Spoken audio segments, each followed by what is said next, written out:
नमस्कार साथियों, मैं राकेश कुमार चंद्रा एक्यूपॉइंटेक चैनल में आपका स्वागत करता हूं। नमस्कार साथियों, मैं राकेश कुमार चंद्रा एक्यूप्रेशर की क्लास में आपका स्वागत करता हूं। हमारे चैनल की वीडियो देखने के लिए आप सभी व्यूअर्स को बहुत धन्यवाद। आज की वीडियो में हम लार्ज इंटेस्टाइन से संबंधित वीडियो बना रहे हैं। इस वीडियो के अंतर्गत आपको जानकारी मिलेगी कि आंतों से संबंधित क्या क्या समस्याएं हो जाती हैं और उनको हम किस प्रकार पहचानेंगे। जैसे किसी व्यक्ति को शौच करने के बाद बहुत अधिक थकान हो जाए, कमजोरी हो जाए और वो शौच के समय उठ ना पाए और यदि उठकर चले तो गिर भी सकता है, तो ऐसी अवस्था में उस रोगी को बहुत कमजोरी महसूस होती है और वह गिर भी सकता है या बेहोश भी हो सकता है। उसके शरीर पर बहुत पसीना आ रहा होता है और हाथ पैर ठंडे हो जाते हैं। तो इस समस्या को हम किस प्रकार निदान करेंगे कि ऐसा क्यों हुआ, तो इसके बारे में जानकारी लेने के लिए आप हमारी वीडियो को देखते रहिए। और इस वीडियो में आंतों के बारे में, उसके प्रत्येक पॉइंट के बारे में, उसकी लोकेशन के बारे में जानकारी दी जाएगी और प्रत्येक पॉइंट क्या क्या काम करते हैं उनके बारे में अगर आप जान लेंगे तो आप सिंगल पॉइंट से भी उपचार कर सकते हैं। तो अब आगे, लार्ज इंटेस्टाइन, इसका सहयोगी ऑर्गन लंग्स होता है। इससे पहले की वीडियो में हमने लंग्स के बारे में पूरी जानकारी दी थी।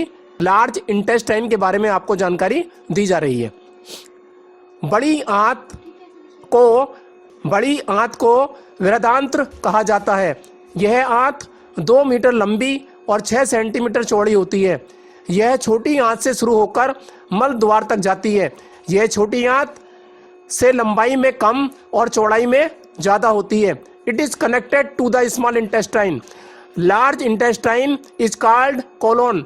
This is a part of digestive human system. Chinese acupressure TCM के अंतर्गत बड़ी आंत की मेरिडियन में कुल पॉइंट 20 होते हैं। यह मेरिडियन हमारे हाथों की तर्जनी उंगली यानी कि इंडेक्स फिंगर के नाखून के पास से शुरू होती है और यांग भाग में हाथ से कंधे और यहाँ से हमारे गर्दन के पास होती हुई और गाल से होती हुई यह मेरिडियन नाक के पास समाप्त हो जाती है। बड़ी आंत का क्या कार्य है, इसके बारे में आप जानेंगे कि छोटी आंत से प्रोसेसिंग होकर मल बड़ी आंत में जाता है और वहां पर उसमें से पानी को अवशोषित किया जाता है, जिससे मल बंधा हुआ आता है। बड़ी आंत से कोई पाचक रस प्राप्त नहीं होता है। मानव के फेफड़े एनर्जी यानी कि QI को ऊपर की ओर से नीचे की तरफ भेजते हैं और नीचे बड़ी आंत उसको प्राप्त करती है। इस प्रकार से बड़ी आंत की क्रिया ठीक चलती है तथा कब्ज नहीं हो पाती। यदि फेफड़ों की एनर्जी कमजोर पड़ जाएगी तो बड़ी आंत को एनर्जी नहीं मिल पाएगी, जिसके कारण बड़ी आंत शरीर में से मल को निकालने में असमर्थ रहेगी और मल निकालने की प्रक्रिया अनियमित हो जाएगी। इस क्रिया के अनियमित होने से शरीर में मानसिक और शारीरिक अनेक बीमारियां उपस्थित हो जाएंगी।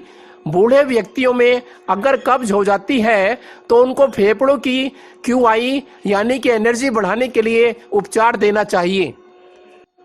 जो आदमी ज़्यादा दुखी रहते हैं, हमेशा सोचते रहते हैं और चिंतित रहते हैं, तो उनकी बड़ी आंत की QI यानी कि एनर्जी में रुकावट हो जाती है और उनके पेट में ऐंठन युक्त दर्द हो जाता है। उनको कभी कभी कब्ज और पतले दस्त की शिकायत होने लगती है। बड़ी आंत में ड्राइनेस बढ़ने से वजन गिरना शुरू हो जाता है। हमारी त्वचा ड्राई होने लगती है और मुंह सूखने लगता है। यह सब बड़ी आंत के अंदर ड्राइनेस होने के कारण होता है और शरीर पतला होता जाता है। बड़ी आंत के पथ पर यदि कहीं भी दर्द आता है या कोई विकृति आ जाती है तो उसको दूर करने के लिए बड़ी आंत के उस लोकल पॉइंट को भी लेना पड़ेगा। इसके कारण हाथ में, कोहनी में, कंधे में, गले में, गालों में, जबड़े के पास और नाक के पास एनर्जी में असंतुलन होने के कारण यदि कोई परेशानी आती है तो उसमें इस मेरिडियन के TCM पॉइंट को प्रोटोकॉल में शामिल करना होगा। लार्ज इंटेस्टाइन मेरिडियन के पथ पर आने वाले पॉइंट्स के नाम और उनके द्वारा किस बीमारी में उपचार हो सकता है उसके बारे में जानकारी अब आपको दी जा रही है। इसमें पॉइंट नंबर LI1 पर उपचार देने से बड़ी आंत की एनर्जी QI टोन होती है। सुबह 5 बजे से 7 बजे के बीच में इस मेरिडियन में ऊर्जा अधिक होती है।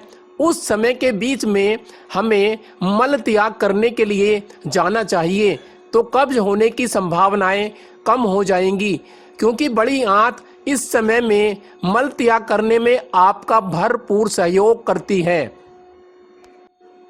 जो लोग सुबह 7 बजे के बाद मल त्याग करने जाते हैं उनको सही प्रकार से सफाई नहीं हो पाती है और कब्ज हो जाने के कारण अनेक बीमारियां उनके शरीर में आ जाती हैं, क्योंकि धूप के निकलने से आंतों में पड़ा हुआ मल सड़ने लगता है और अधिक गर्मी होने से पेट में गैस बनने लगती है और यह गैस आँखों की तरफ, बालों की तरफ जाती है।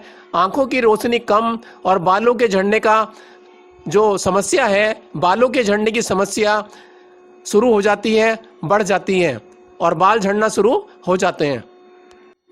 अब हम LI2 पॉइंट के बारे में जानकारी प्राप्त करते हैं। LI2 पॉइंट पर 1 से 2 मिनट मालिश करने से, मसाज करने से कब्ज नहीं होता है या कब्ज ठीक हो जाता है। इस पॉइंट के द्वारा जिनके नाक में खून आता है उनको भी लाभ मिलता है। तो इस पॉइंट से नाक से आने वाले खून को रोका जा सकता है। टॉन्सिलाइटिस में भी फायदा पहुंचता है। अब हम इसी मेरिडियन के LI4 पॉइंट के बारे में जानते हैं कि ये किस प्रकार से किस बीमारी में काम करता है। LI4 पॉइंट पर प्रेगनेंसी के समय प्रेशर नहीं देना चाहिए, क्योंकि हो सकता है कि कोई समस्या पैदा हो जाए। इस मेरिडियन का LI4 पॉइंट बहुत ही महत्वपूर्ण पॉइंट होता है। यह इस मेरिडियन का ऑर्गन सोर्स पॉइंट होता है। यह पॉइंट गले से चेहरे तक के सभी रोगों में उपचार करने के लिए प्रयोग किया जाता है।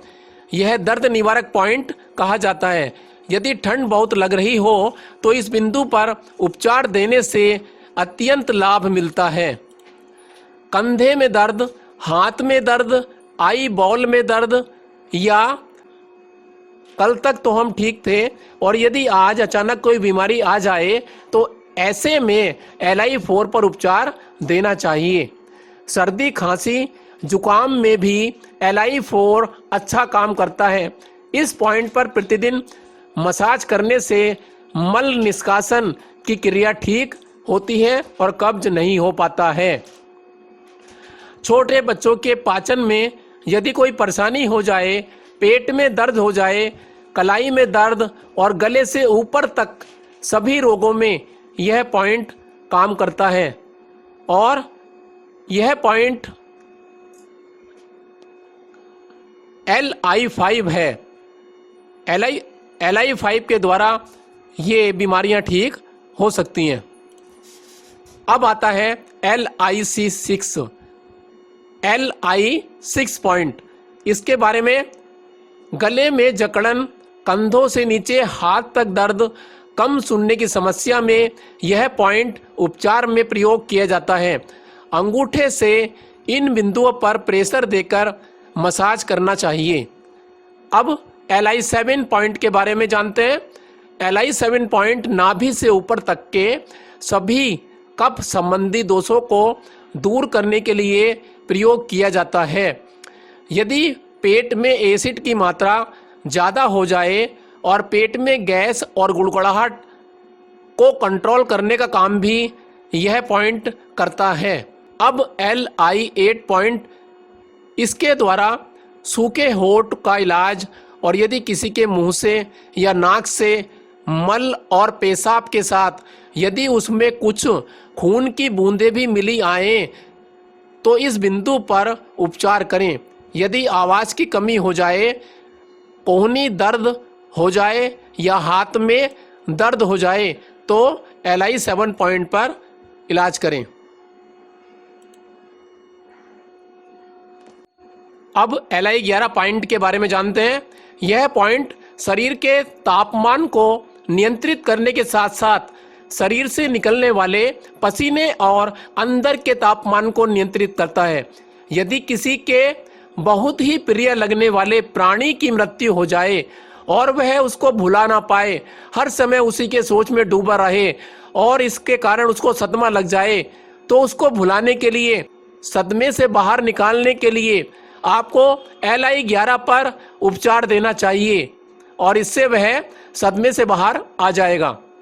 अब LI12 पॉइंट के बारे में जानते हैं। यह बिंदु कोहनी के पास आता है। यदि कोहनी में जकड़न हो जाए या उसमें कोई दर्द हो जाए और वह मुड़ता ना हो, शरीर में कमजोरी होना, साधारण थकान हो जाए तो इस बिंदु पर उपचार देना चाहिए।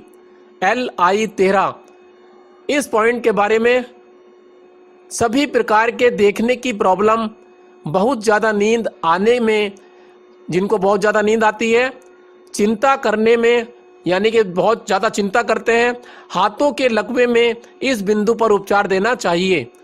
LI14 इस बिंदु के द्वारा भुजा के ऊपरी भाग में यदि दर्द हो जाए या उसको उठाने में परेशानी आने लगे, गर्दन में दर्द हो या भोजन नली के सिकुड़ने की प्रॉब्लम हो जाए, गले में सूजन हो जाए तो इस बिंदु पर उपचार देना चाहिए। LI15 यह बिंदु गर्दन में जकड़न, त्वचा की बीमारियों में, कंधे की जकड़न में, उच्च रक्तदाब में इस बिंदु पर उपचार दे सकते हैं। LI16 यह बिंदु हाई या लो ब्लड प्रेशर में, भुजा के घुमाने में यदि कोई दर्द हो जाए, मिर्गी की बीमारी में इस बिंदु पर उपचार देना चाहिए। LI17 यानी कि 17 यह बिंदु अचानक किसी की आवाज़ चली जाए, भोजन नली सिकुड़ जाए, थायराइड में सूजन आ जाए, व्यक्ति को सांस लेने में घुटन होने लगे, गले में अंदर और बाहर सूजन हो जाए तो इस बिंदु पर उपचार देना चाहिए। अब लेते हैं LI18 इस बिंदु का प्रयोग ट्यूबल, टॉन्सिल और हाइपर थायराइड में लाभ लेने के लिए किया जाता है और इस पर प्रेशर दे सकते हैं। LI19 यह पॉइंट नाक के छिद्रों के पास होता है और बंद नाक हो जाए, नाक से खून आता हो तो इन बिंदुओं पर दबाव दें, उपचार प्रेशर देकर करें। LI20 यदि नाक में मांस बढ़ जाए, नाक बंद हो जाती हो किसी की, नाक से खून आता हो, नाक में पॉलिप्स हो जाए, सुनने में परेशानी हो और होठों के आसपास दर्द हो तो इस बिंदु पर उपचार देना चाहिए। इस बिंदु पर हल्का प्रेशर देकर किसी छोटे बच्चे की नाक खुलकर सांस लेने में सुविधा हो जाती है। यानी कि छोटे बच्चों की नाक में जब सांस नहीं आती तो उसको बहुत परेशानी होती है, तो उंगली से हल्का हल्का प्रेशर यदि LI20 पर दिया जाए तो बच्चा सांस लेने में अपने आप को अच्छा महसूस करने लगता है। अब आपको जानकारी देते हैं कि मैं एक रोगी का इलाज कर रहा था तो उसके बारे में आपको बताता हूं कि एक रोगी की गुदा बाहर निकल जाती थी जिसको उंगलियों से अंदर करना पड़ता था। इस बीमारी का कारण स्प्लीन में एनर्जी की अत्यंत कमी होना, यानी कि स्प्लीन QI सिंक हो जाती है, स्प्लीन की सिंक हो जाती है। यदि यह स्थिति लगातार बनी रहे बहुत दिनों तक तो बड़ी आंत की एनर्जी भी बहुत कम हो जाने से कोलैप्स होने लगती है। ऐसा होने पर शौच के बाद रोगी को बहुत ही कमजोरी महसूस होती है, जो कि जीवन के लिए समस्या बन जाती है। जब भी शरीर का कोई अंग लटकने लगे या अपना स्थान छोड़ने लगे तो तुरंत स्प्लीन क्यूआई सिंकिंग का इलाज लंबे समय तक करना चाहिए। बड़ी आंत की क्यूआई यानी कि की कोलैप्स होने पर रोगी को कमजोरी के साथ साथ हाथ पैर दोनों ठंडे हो जाना, लूज मोशन होना, नब्ज कमजोर होना, गर्म पानी पीने की इच्छा होना। एक रोगी को मैंने देखा तो वह शौच के लिए गई तो उसके बाद जब आई तो उनका शरीर ठंडे पसीने से तर हो रहा था, पूरा शरीर ठंडा था और पसीना बहुत आ रहा था। तब मैंने लार्ज इंटेस्टाइन क्यूआई कोलैप्स के टीसीएम पॉइंट्स को लगाया तो कुछ आराम मिला। इस दिखाए गए चित्र में आपको LI1 से लेकर LI20 तक के रास्ते को दिखाया जा रहा है। ये मेरिडियन दोनों हाथों में होती है और इंडेक्स फिंगर से शुरू होकर ये कलाई से होती हुई और आपकी भुजा को होती हुई गले तक जाती है और गले से गाल पर होती हुई नाक के छिद्रों के पास समाप्त होती है। अब आपको इलाज करने के लिए TCM चार्ट यानी कि ट्रेडिशनल चाइनीज मेडिसिन का चार्ट लेना होगा, जिसको आगे स्क्रीन पर दिखाया जा रहा है। इनमें सभी पॉइंट्स को टोन करना होगा, यानी कि लगाने के बाद WBM दिखाई देंगे, यानी कि ऊपर से आपको सफ़ेद दिखाई देंगी लगाने के बाद। पेपर टेप चाहिए इसके लिए और बियोल मैग्नेट चाहिए। तो इन सभी पॉइंट्स पर हाथ में ओरिजिनल पॉइंट्स पर, हाथ के सभी ओरिजिनल पॉइंट्स पर आप LI मेरिडियन के ऊपर प्रेशर दे सकते हैं।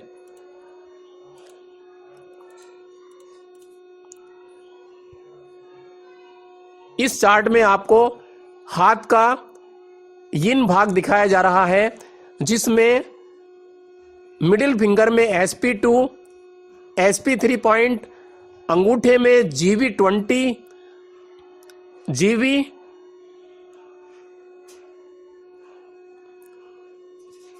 CV1, CV6 और